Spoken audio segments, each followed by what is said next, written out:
Participate in a conversation with once conservative, now liberal Midwest mastered prepared special education high school teacher and a self-proclaimed devil's advocate, East Coast conservative liberal, baccalaureate prepared registered nurse.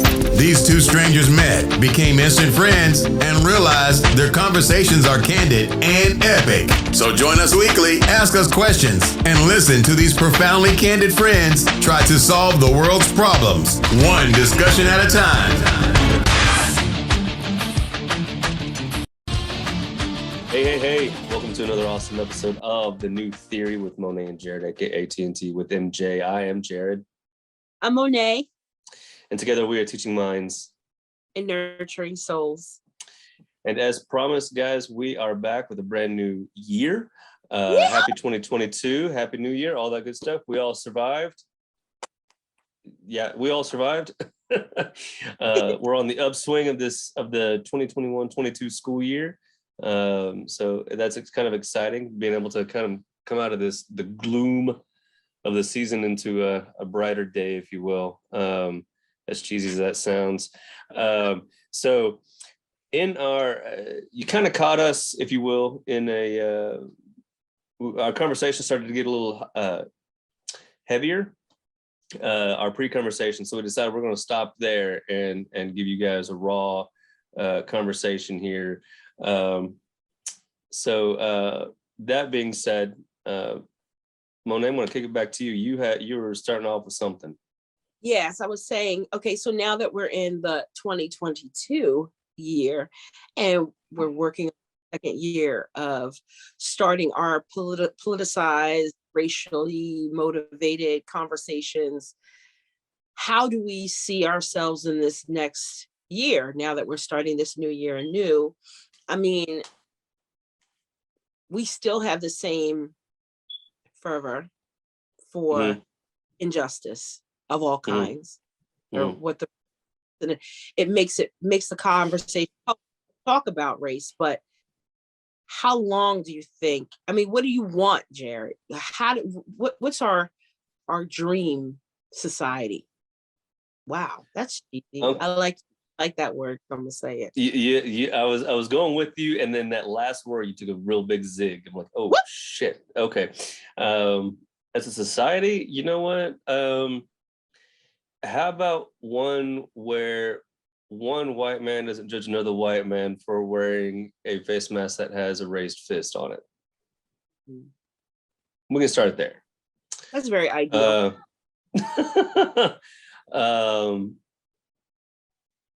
One where we go back to this common sense mentality that science is actually real, and that experts are experts, and that they know what they're talking.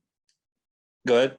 I like how you said go back, because I don't ever remember a time where people really did. They still want to use religion and mysticism as their political bait as their basis for what they do. Well, sure, but by and large, it is leaning more. It's a respect of. Right. I mean, you go back to previous.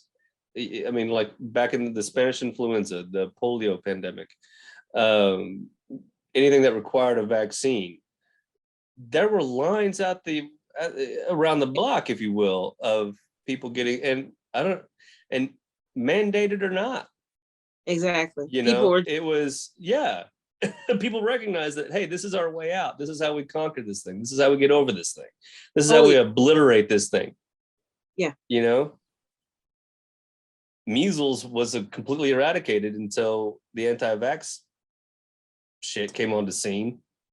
And the dormant disease reared his ugly head. Yeah, exactly. So the science is real. The history is proven. So I guess, that goes to my point of what an ideal society would look like, is just this recognition that experts are experts. We don't know your common layperson doesn't know everything. And so, I don't know. I mean, I'm sitting here hearing the some of our right-wing family just like, trying to argue with me inside my head. So I'm just trying to, I kind of, go ahead. I still feel like in order to reach people, we have to meet them where they're at. Yeah. So when we're out, and I have right-wing Black family that's like anti-vax, like anti-COVID vaccination, conspiracy theory, for real. Even God, I'm like, are you considering? No, I survived it. I'm okay. I'm like, oh boy, okay. But what can you do? Like, I tell my family, look, I'm not judging you. This is the science. This is the information. Don't come to me and ask me questions because oh my God, do I still exactly? And I'm like, you almost don't have a right to ask me a question as a medical professional because the information is given to you. You don't want to accept it. But when you get sick, you're like, now what do I do? Die. Like, I don't know what else to tell you. I think everything has been pretty clean. Now, to do. Like, you got the nerve. I don't want to hear it. Yeah. But at the same time, it's like, well, you're an educator and I'm an educator on a different platform. Sure. What are we going to do, Jared? Like, here we are, year 2, and we're still almost at the same place we were. Even though, one of the things we've discussed was, all right, we got a lot of verdicts to discuss, as far as this. Yeah. Things that were surprisingly, hey, like, they didn't get acquitted. That's great. Yeah, exactly. But did they not get acquitted per popular view? Or was it, like you said, a common sense thing? Are people now starting to look at the facts and say, this was unjustified? This should not have happened. I'd like to see it that way. I'd like to believe that. I also kind of view it as a reconciliation, a start of a reconciliation after so many generations of just wrongdoing. Doesn't even begin to describe it. But injustices, police shootings, police killings, police, just anyway, I digress. But for as many generations as police officers especially have been able to get off for killing a Black person, just because, this might be that start of that reckoning, that start of that reconciliation. Because you go back to Chauvin, we're all like, oh shit, please. At least for me and for the people that within my circle, we're all thinking, please convict him. I know there was a certain population of the U.S. that were saying, please acquit him.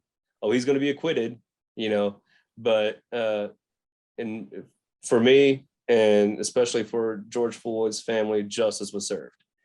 Yes. I look forward. I don't think he's been sentenced yet. Actually, come to think about it, I think he did like 40 something years or something like that, or he got like the rest of his life. Pretty much. Yeah. No, I think you're right. Yeah, I'll have to go back and look. It's been a while, to be honest. A lot has happened since then. Yeah, a lot has happened. But then you got Kim Potter, another police officer who was found guilty. I was shocked. I really thought that her crying, I was like, here's this white woman crying. I thought he saw it. I was like, yo, they're just gonna be like, it was a mistake. It's not. When she was found guilty, even the look on her face was like she didn't cry when she was sentenced, like when her verdict was read. Yeah. She was just, oh shit. And to me, I'm like, you were very emotional prior to this. Where's the emotion now? Yeah. Was it act? Were you using that, she literally like the typical, I'm a white woman, I should be forgiven. Karen. Shit, Rittenhouse. She pulled a Rittenhouse. Rittenhouse did the same damn thing. For him to get acquitted, though, was like, oh, wow, because he's young, he's white youth. So it's like, no, we can't let the youth, suffer. So we're just going to redirect him. And he's spouting Black Lives Matter. And it's like, then why were you holding a gun at a black, the mixed message. I mean, it was like what white people were behind him. Like, were the right white people behind him and not the right white people behind her? Like, do you understand what I'm saying? Like, I get what you're saying. Yeah, well, case in point, he did end up within like a couple of weeks after that, end up at a Republican National Committee convention. He was as a guest of, I think it was Matt Gaetz's hand or something like that. Like, are we not? Yeah. We are a more educated society. We can see the bullshit. Like, the right was behind him and not the right white people behind the other white people. So then it's like, people, wake up. You're sitting here. I had a conversation with these northern Pennsylvanians, because I took the kids to a mountain because we wanted to go skiing. Yeah, Black folks ski. Anyway. I'm not gonna lie, that was my initial reaction when I was like, oh, you can go skiing? Okay, okay, yeah, you're still human. You can ski, sure, of course. My bad. Right. It's a realism between us. And I explained to them, I said, I need an escort to the vehicle. You guys close the door. My car is all the way over here. And she's like, why do you need an escort? I was like, can you imagine being the only one of your kind in an environment and everybody else is a totally different race? On some real shit. She said, yes, I used to live in South Carolina. I know what it's like to be a minority. She said, yeah, we'll get you a security. A white woman said that to me. Wow. 4 days ago. Yes, that's how real now this is, I'm not mad at her.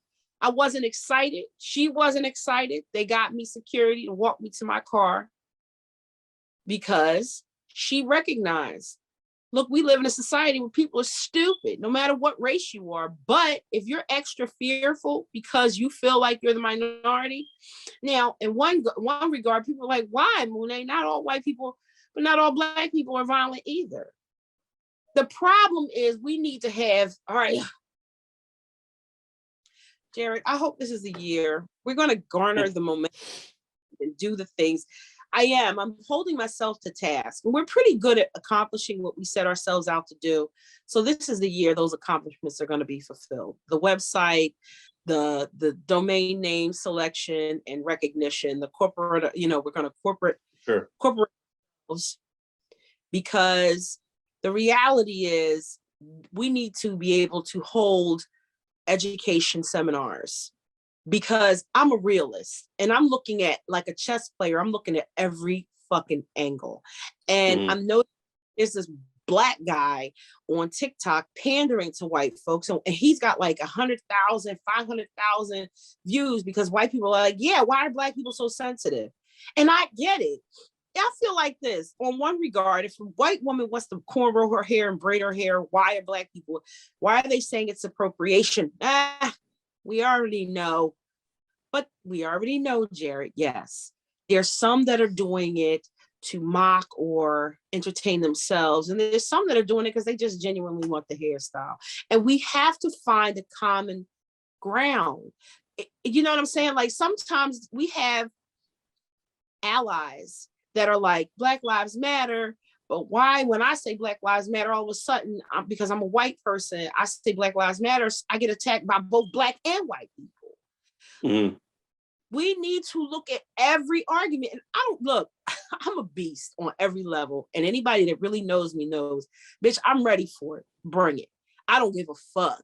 I still live in the hood and I'm well respected. But also I'm an intellect, so I can go in any atmosphere and be respected. So my point is, I'm also cognizant of all feelings. I'm very, so it's just like with that crazy, what was that girl's name in our first year of podcast that I couldn't stand, that I can understand initially. What was her name? Black girl, married Candace Owens. Candace Owens. Oh yeah. Yeah. When Candace The first Fox News token black person. Yes. I was like, Candace, I get where you're coming from, because some white people be like, yo, I just can't win. And it's true. It's true. There's some arguments. I'm like, yo, I don't think it was coming. Pause. Go ahead. But why does it have to be a win-lose situation? Thank you. And it's more of like, let's understand where we are coming from. And let's understand where you're, like, one person's mindset is like, you were cultivated to think the way you were thinking. Exactly. So we all were. Yes, on every level. I even said to this one, I had responded to somebody's comment. I was raised in an environment where it was a high school. It was one of my high school mates, okay? Where I went to a predominantly white high school, middle school, like elementary school. And I was a conformist. I dressed a certain way. I tried to get Eastland shoes because I saw the majority of my classmates who happened to be white had Eastlands. Gap was very popular. The Swatch watch was very popular. I wanted to assimilate and feel comfortable in the environment by replicating the environment and what I saw. I articulated my speech because it made me more easy to the vast majority, as opposed to maintaining and holding on to my urban vernacular. Do you understand what I'm saying? So if I hood or black or whatever, come on, we know what the fuck that means. Stop acting like, oh, what is acting black, bitch? You know what the fuck it is. I know what it is. You know what it is. What is acting white? You know what it is. I know what. So when we start recognizing the truth, so if somebody does say to you, oh, you're acting white or you're acting black, okay, well, I'm not going to sit here and get into semantics on what that is. I'm just going to recognize what you're saying, and then we're going to have dialogue. Because then that says we're candid enough with each other that we can have a real discussion, as opposed to, what is that? I'm not playing them sight games, okay? Let's get to the crux of what the problem is. So with that being said, I'm listening to this black, like I said, he's pandering to white folks because he's on the platform where he's African American, he's black. So he's saying, why? Well, why? And then the white people are like, yeah, he can say it. How come I can't ask the question? And I'm like, pause, white first. You can ask, but are you willing to ask with a discussion, with an intent to learn? Or are you asking with an intent to be objective and like standoffish and pushed away? And that's, I keep trying to explain to people, if you live in an all white community, like in Arkansas, but a section minorities, just use an example, it's very hard to reach those people because their proximity to any minority, black people, is very minimal. And then they're going to be creepy when they do see a black person, because maybe that black person ain't with it. You know, they're not like, I'm not hip, I'm not woke. So you come to me talk about Black Lives Matter. What the fuck? Oh, you're offending me because I don't even. I'm not gonna lie. That's what prevents me from doing this a lot of times. I'm not even woke, so that's offensive to me because I'm trying to be quiet. I'm like, I have no idea where you at on the political or socio-political status, so I'm not even going to try to, like, if we strike up a conversation, I'll try to get you there to let you know that, hey, I am an ally or what have you, that, you know, I'm not going to sit here and judge you or consider you threatening by any stretch. But at the same time, I'm not going to, you know, raise my fist and like, yo. Then they may be like a Candace Owen and like, what's wrong with you? That's also very true. Yeah, like, so down. Like, it's like, yes, we should have a gesturing or a look. Well, sometimes I know you can tell, Jared, there's a look where they be like, yo, you know, I'm with it. We're all good. Oh yeah. But at the same time, it's like, we want to get to a point where there doesn't have to be a secret look or a glance. Exactly. We're all human and we all want to feel comfortable with each other. I mean, that's our objective. Like, and then what's our next objective is just constant enlightenment on every level, educational, spiritual, our trajectory with our podcast. But considering since the political racial climate is still quite thick and people are trying, it's still very polarized with regards to, this is Black Lives Matter and this is All Lives Matter and there's no in between. And it's like, no, we're really trying to, no, we all have the principles of goodness. We all want unity. We do. We want peace. Absolutely. Yeah. Vast majority of us that live in no matter what we call home, whether it's an apartment, a trailer, a house, a mansion, when we close that fucking door behind us, the world is out there, the chaos is out there, and there's nothing but our internal respect and mutual. Well, I do want to share what I have in here. I want to share it with the outside because I feel it's that great. It is. Yeah. And that includes this, what we have. We do this in our home, in our private, and we share our love for mankind, each other, our knowledge. And that's what I think our podcast is, our objective is. And we're really trying to home it in and make it a platform so that we are on the panel when people ask the questions, how do we get this nation together? Jaron and Monet got it. We were trying to yes. If you listen. That's the key point is listening. I mean, you can't have a conversation or communicate without listening. I think the old cliche is that's why God gave you twice as many ears as a mouth. That's right. Yeah. So anyway, it just a lot of people just don't want to listen. To your point earlier, they're asking the questions to justify their own feelings. Yes. Yes. Will you agree or just an affirmation? I want to feel that I'm right. So I'm going to bring you into my drama and I'm going to question you and word it in such a way that you may not have a choice but to agree. Exactly. And I'm going to pounding it. I'm going to. And if you want to disagree with me, I want to just, to your point, I'm going to hit you with a lot of shit. Yeah. Exactly. So it's like the objective people, we have evolved to now not just ask questions, but legitimately want an answer. There you go. Even if we can't come up with the right answer, not the right answer, but the answer that appeases us or the answer we were looking for, at least we can come up with a mutual respect. Mm-hmm. Like, I feel what has happened is that people are confused still. Mm-hmm. People are backsliding and they can't decide, like, if I stay with these family members, will I then be deemed or considered a racist? I'm not really racist, but they're familiar. Again, this is not the first time I've said this. I think I said it like 100 times because it's real. No one's talking about it, Jared. Like you're a rogue person. You've always been your own. As long as you've known me, yes. Yes, as long as I've known you, you have your own identity, hardcore. But there's a lot of people that's all they've ever known is the community that they're in. And it's like they feel for the Black Lives Matter movement. They see the injustice, but at the same time, it's like, but if I carry I've been carrying a Confederate flag all my life.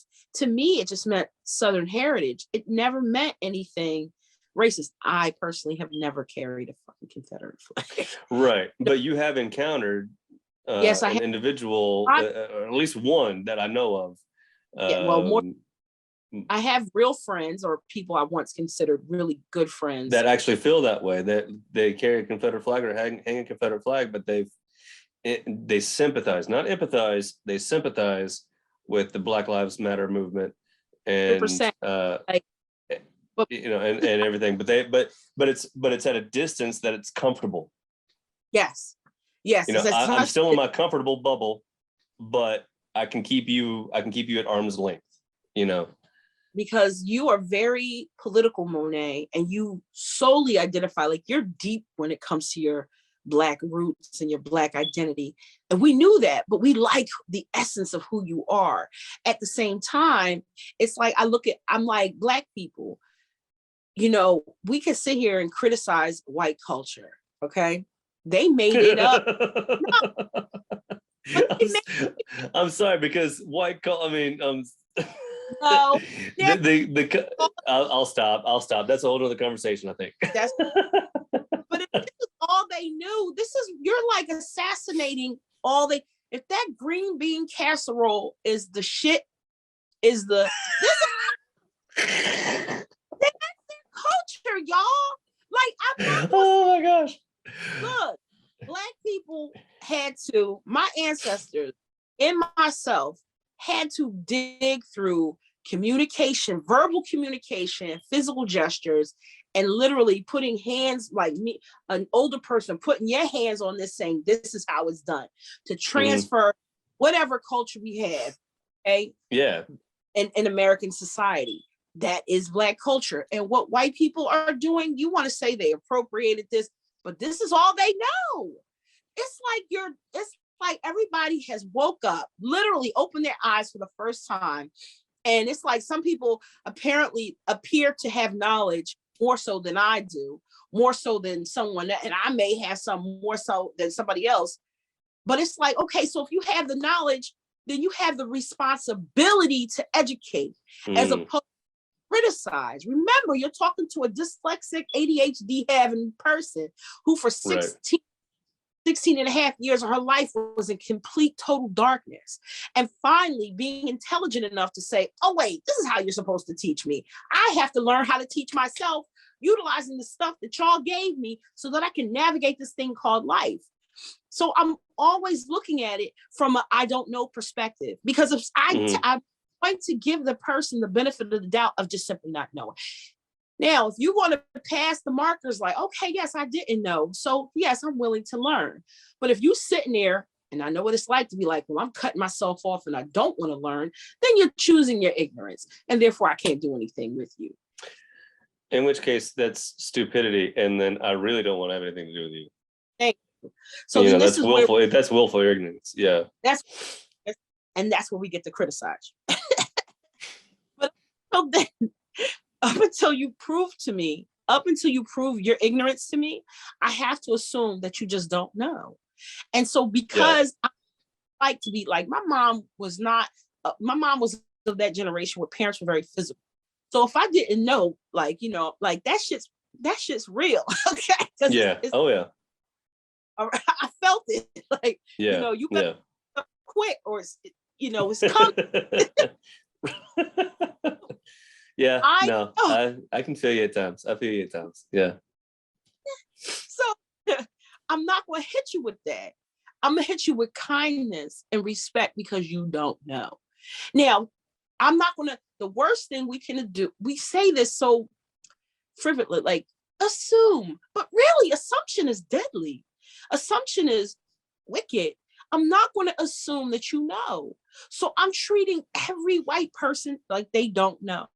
So I'm kidding hell out of everybody, because there's things Black people don't know. I never forget when I never forget when this woman said to me, they would have to call me nigga to my face before I stopped shopping at this particular establishment. Wow. I was like, oh, they don't have to do that.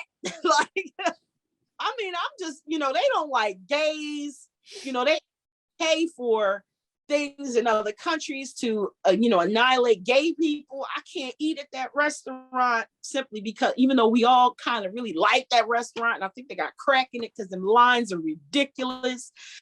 But I have to look at it like, they just don't know that, gay society is real.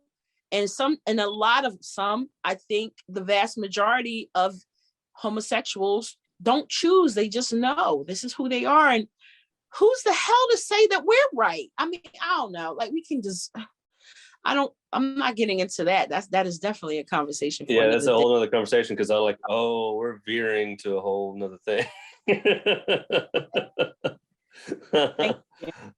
See, ladies, we go from race to homosexuality. Like, when they come back this way. yeah, right. That is definitely, but but we still have support, love, and respect. Oh, absolutely. But it's to your point of, it goes back to your original point that, and I think that's kind of speaks to the evolution of us, what we have going here. That at first it was all about getting the questions and asking the questions, whether or not there was a genuine want to know. Now, from my perspective, when I was asking the questions, I genuinely wanted to know. Yes. But at the same time, I was getting questions that they genuinely didn't want answers to. They wanted an argument. They wanted to rile me up to prove me, so that way that could be used against me.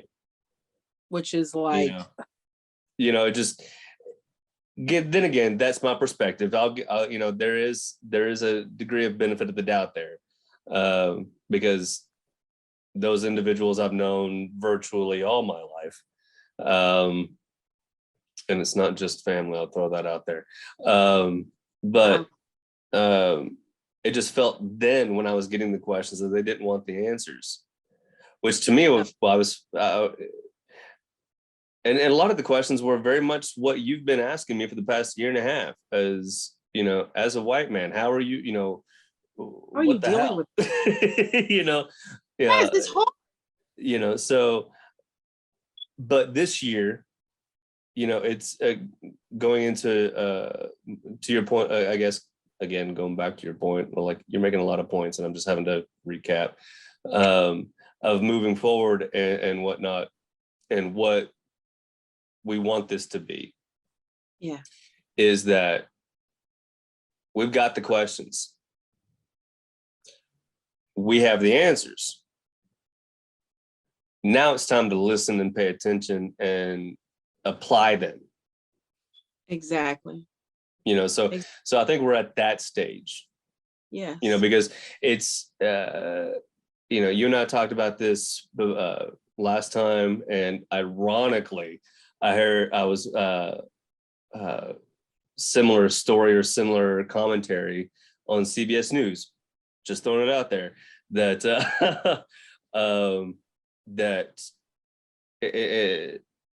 because we're close to it, the January 6th insurrection, that showed that what was in the virtual realm has now manifested into the physical. Yes. And so that's where you and I are at. Yes. We started out in the virtual, but as we've grown, as we've continued this journey, as we continue to do what we do, whether anybody listens or not,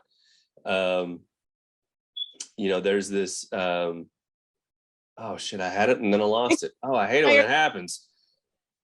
It's to manifest our desires in a public platform, in a physical way, where our presence is more acknowledged. Like, I have total intentions on seeing Jared face to face this year. It's been years since I seen my brother's face. And now this is not like, last year it was like one job, this job. Now we're finally settled, know where I'm at. No matter where I'm at in New York, I've got the same job. I'm going to be somewhere in New York, or just keep the same place. I've got the time, now have the financial resource. I just need to make a plane trip, and I can be out for at least 4 days. Go see my brother, join one of his. Yes, hell yeah. I mean, before it was like, okay, but no, this year I'm more solidified in my identity. I took a huge dive. I left working in the tri-state area, meaning Philadelphia, New Jersey, Delaware, and now I'm strictly in New York. I'm always going to maintain my nursing license in Pennsylvania, but I'm probably just always going to stay in New York. I feel more comfortable there. I've never been there. But now I really want to go especially after watching, interestingly enough, the docu series or the mini docu series on Netflix about Madam CJ Walker. Yeah. The first time that they go to New York. Yeah. And they're talking about, I've never seen so many free Black people before, wearing what they want to wear, having their hair the way they want to have it. They're just so free. I want to be there. I want to live there. I'm like, okay. It is the same thing. If anything, just to be able to see that, just to be able to witness that, just the diversity,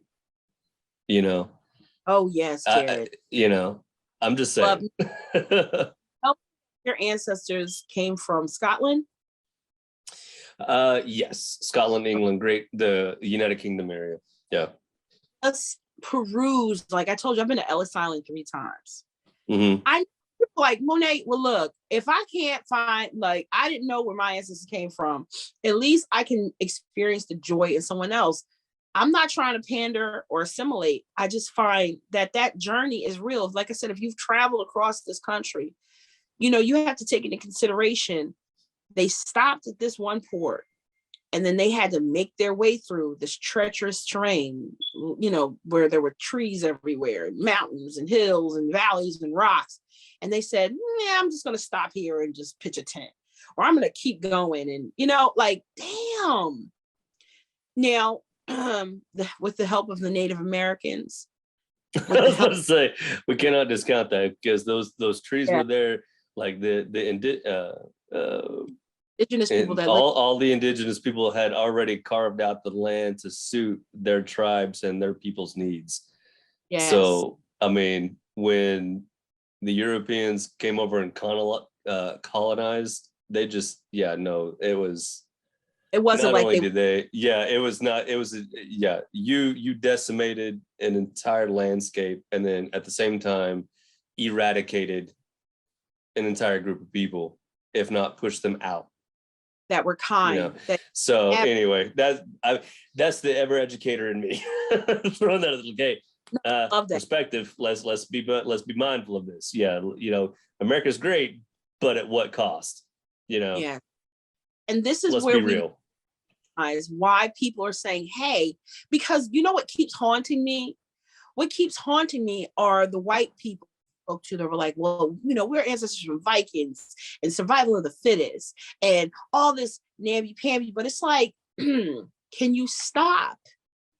There was a time where we were just savages, us humans, and it was survival. Well, now we've evolved from that. Okay. We're not eating out, we're not shitting next to where our pot of food is either. Do you know what I'm saying? Well, and that's historically proven. I mean, for every evolution of man, there's been an evolution of tools and an evolution of, I'll just leave it at tools. And I can just leave it there. Because with that comes even more advancement. But, you get my point. It's brains now. And it's like, we have cognizant of the wrongs that were done and that are continuing to perpetuate. It's like, no, we don't want to keep making these wrongs. See, we can sit here and we can victimize the new generation for being too sensitive. Remember who raised them. Let's just keep it real. But at the same time, we have to step back, and this is where we still acknowledge, okay, I've made mistakes. I am a product of my generation. I don't get a pass in a sense. However, we do get an understanding so that we can come to a mutual understanding. Respect, mutual ground. Yeah, mutual. Yeah. No, absolutely. Yes. And with that being said, it's like, no, we did wrong. The founding fathers were great, but they also did some horrible things. Yeah. Loud. It's only today that families are being given back their property that have been deemed what is it? Divine? No, what is it? Eminent domain. Thank you. Golly, I knew the domain was there. I just couldn't come. But yeah, this black family in California was just giving back their land that had been taken from their from what, his grandfather, great grandfather. It's not too far off as far as generation is concerned, you know. And then shit, Canada and the United States coming to terms with the schools for indigenous people's children, you know, Native American children, and the unmarked graves there. I just read a headline about God, where was this? I think, was this in South Carolina? It was in one of the Carolinas, I think. Where they had just recently found unmarked graves of slaves, an entire cemetery, you know. Yeah. You know, and just shit. We're just finally.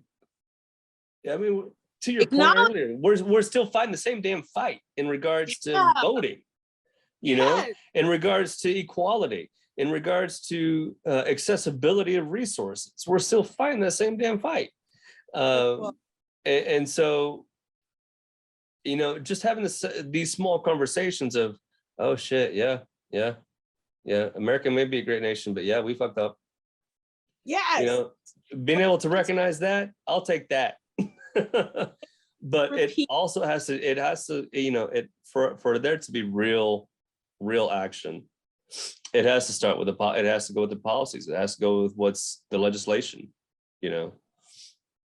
But at the same time, there's a lot to be said for, like you and I have been talking about for a long time, is just human interaction, that communication, that conversation. But you got to be willing to listen. If you're going to ask the questions, you got to be willing to take the answer. I mean, it's that simple. It really is that simple. If you're going to ask the question, you have got to be willing to take the answer. Otherwise, don't ask the question and be on your way. How's the weather? It's great. Have a great one. Thank you. You know, I feel like I really feel sad for missed opportunities because there's so many wonderful people out in this world, but because people don't want to budge on saying, what don't I know? And that goes for Black, being patient with white people. And I know that you're going to get a Black person who's going to tell me, well, yeah, no, you've been patient with them. Don't give up the fight in education, because I've heard it. So, I can't count how many times I heard Black people, I'm not teaching them nothing. I'm done. I've tried. And I'm like, well, sometimes they just really, you know, I still, you know, smile and say hi. And if they're willing to want to have those conversations, I'm willing to help teach. Because it doesn't take the 1st or the 10th. Sometimes it's the 20th or the 50th. My nose is running. Hold on. It's all good. My COVID is rearing its ugly head. Oh yeah, for the second time, Monet is recovering from COVID. But this one is, yeah, this time you're vaccinated, so you're doing a whole lot better. Oh my God. Bounce back a lot quicker. But unfortunately, while I had COVID, I'm running around New York and having a good time with your kids. And that's all good. They're like, don't talk about it, Monet. I'm like one of 3 nurses that have COVID, physically have COVID right now, and that feel well enough to go to work. Because if we didn't, there'd be 2 nurses and nobody to take care of these hundreds of patients. Well, I'm sure that you're taking the precautions as well to protect your patients from you passing it on to all of them got COVID, so does it matter? Fair point. For real. Fair point. Talk about equality. No, I'm kidding. Look, I'm telling you, I know 2 patients that had already been in the hospital, only place they've been for a week and a half, and they both popped up positive. Because it's just air. People are wearing masks, and some people, they take it down and take a sip of water, and that's it. And these are not even, I'm not even talking about the coworkers. I'm talking about regular people. Yeah. Yeah. I only go outside and I keep my social distancing, and I'm N95 hardcore New Yorker. She was, since the COVID started, never had COVID, tested positive for COVID, and was like in tears, mortified, because she just like, I don't know where is N95s. I don't understand. And it's like, well, you're vaccinated. It's okay. Let's just get this monoclonal in you and call it a day. Like, I don't know what else to tell you, sis. It's everywhere, to the point where some of us are becoming mass fatigued, and we're just fucking tired. Yeah. We're Absolutely tired. But like, I'm here to fight the eternal fight. I'm here to educate, medicate. There you go. So was it? And on that note, I want to say that I want to call it time. Wow, Jared, it's always a pleasure. Always, every time. We got to do this more often. Once a week at least. I know, right? And on that note, sis, last word. So what I want to say for this new year, I pray for good health and longevity for everyone. I pray that all of our dreams and aspirations come to fruition. One of which is I have to see my brother this year, whether it be in 3 to 6 months for sure. And for everyone else, Happy New Year. God bless and stay healthy. Bye.